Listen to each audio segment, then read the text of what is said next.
To the 31st installment of Bedtime Bible Stories. I hope your week is going well. If not, please let us know. We are here to help. But let's jump straight into the joke of the day, or probably of the week.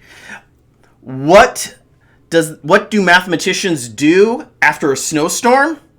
They go outside and make snow angles. Get it? Angles, not angels? All right. Let's go ahead and read the story of the week.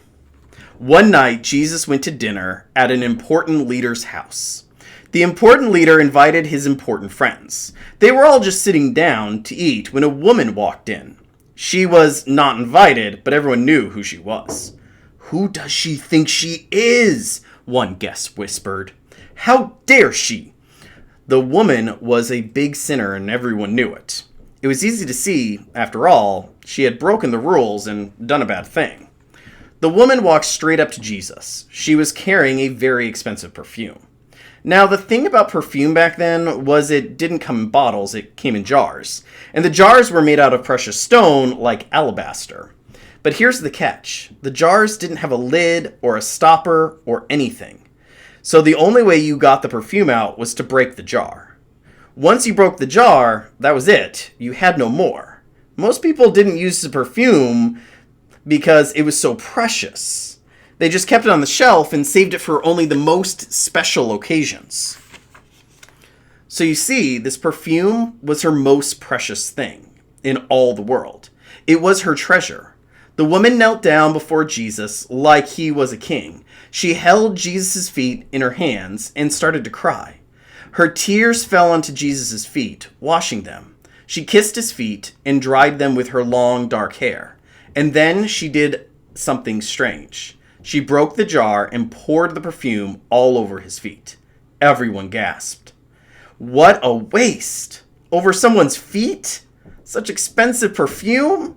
It smelled like lilies in the summer field. Jesus looked at the woman and smiled at her. What she had done was the most wonderful thing. Just as Samuel had anointed David, God's true king, all those years before, so this woman had anointed Jesus, not with oil, but with her tears.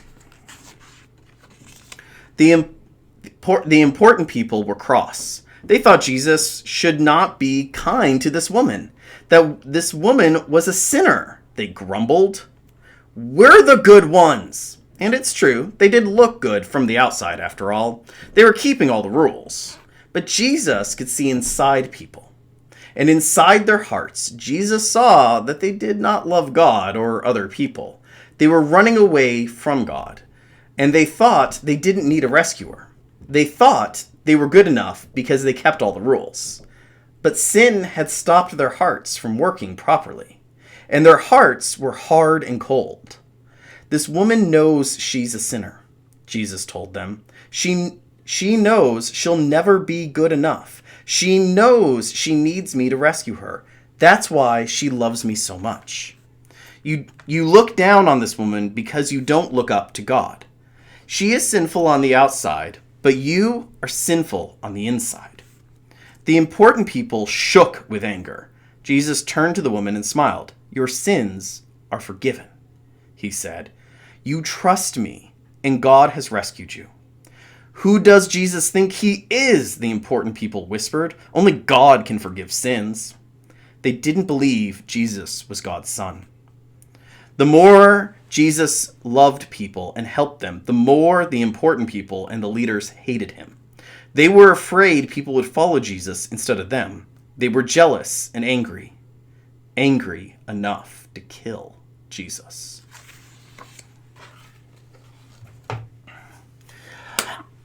I hope you enjoyed today's story and today's jokes. Always love comments. You can also file math jokes with me. I'm always a fan of the dad math joke territory. But once again, I hope your week's going well. If not, please call us. But for all of you watching, sleep well, for God is watching. And then come back next Monday, 6 p.m. for another installment of Bedtime Bible Stories. Bye!